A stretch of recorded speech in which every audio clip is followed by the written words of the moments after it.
हैं, आप यकीनन उसे अपनी ज़िंदगी में बहुत चाहते हैं। नफ्सियात के मुताबिक जब कोई इंसान आपसे ख़ुद को दूर करता है तो इसका मतलब है कि वो किसी और के करीब हो रहा है। नफ्सियात के मुताबिक जो शख्स बड़े बड़े दावे करे और हद से ज़्यादा झुके तो उस पर कभी इतबार ना करें, क्योंकि बड़े बड़े दावे करना और हद से ज़्यादा झुकना दोनों धोखेबाजों की निशानियाँ हैं। कभी कभी किसी के अदा करदा दो अल्फाज एक ज़िंदगी से मायूस शख्स के लिए नई ज़िंदगी का बैस बन जाते हैं।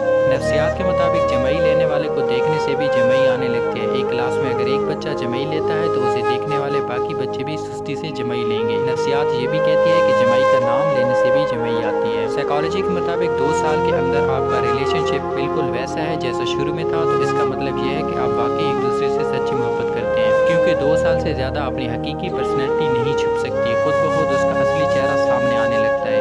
नफ्सियात ये भी कहती है कि अगर 3 माह से ज़्यादा आप किसी शख्स को अपने जहन से नहीं निकाल पाए, जिससे मिले ना हो और ना ही राब्ता हो, तो मोहब्बत होने का खतरा है। सिर्फ 10% खुशियाँ आपको बाहर के हालात से मिलती हैं, बाकी 90% खुशियाँ आपको अंदर की सोच और एहसास से मिलती हैं। गोया खुश रहने के लिए दुनिया को बदलने की बजाय अपने अंदर की दुनिया को बदलना ज़रूरी है। सबसे बड़ी मेच्योरिटी ये है कि जब आपके पास बदला लेने की ताकत हो, लेकिन आप फिर भी अगले बंदे के साथ गलत ना करें, बल्कि एक लंबी सांस लें और चलते बने। साइकोलॉजी कहते हैं कि जब कोई शख्स किसी दूसरे शख्स के बारे में बात कर रहा हो तो गौर से सुना करो। इस बात के 99% चांसेस हैं कि वो शख्स दूसरों से आपके बारे में भी ऐसी ही बातें करता है। साइकोलॉजी कहती है कि कुत्ते इंसान के अंदर मौजूद सैडनेस को महसूस कर सकते हैं और अक्सर वो अपने मालिक को खुश करने के लिए उनके साथ खेलना शुरू कर देते हैं। साइकोलॉजी के मुताबिक रोना इंसान के लिए हेल्थी है, क्योंकि ये जिस्म से अनहेल्थी बैक्टीरिया को फ्लश करता है, जिस्म के इम्यून को ताकतवर बनाता है और स्ट्रेस को दूर करता है।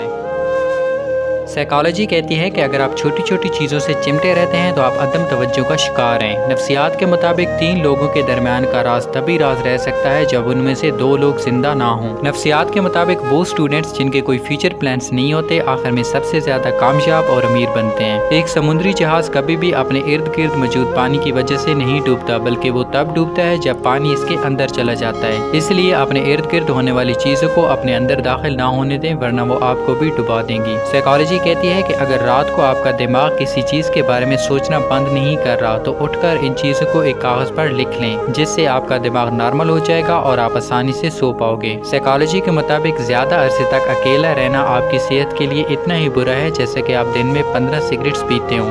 मेरे नफ्सियात कहते हैं कि जब आप ये सोचते हैं कि मैं कामयाब नहीं होगा, या मेरी ज़िंदगी फजूल है, मैं कुछ नहीं कर सकता, या मायूसी में कुछ भी सोचते हैं, तो आपका दिमाग इसके ऐन मुताबिक रद्द अमल करता है। इससे कोई फ़र्क नहीं पड़ता कि आज आप कितनी परेशानी में हैं, लेकिन एक दिन जब आप पीछे मुड़कर देखेंगे तो आपको ये एहसास होगा कि आपकी सारी मेहनत और जद्दोजहद ज़िंदगी को बेहतर बनाने के लिए ठीक थी। ज़िंदगी में जो भी लोग आपको मिलते हैं इनकी कोई ना कोई वजह ज़रूर होती है। या तो आपको ज़िंदगी में बदलाव की ज़रूरत होती है, या फिर उन लोगों को आपकी ज़रूरत होती है अपनी ज़िंदगी में बदलाव के लिए। जैसे जैसे आपकी उम्र बढ़ती जाती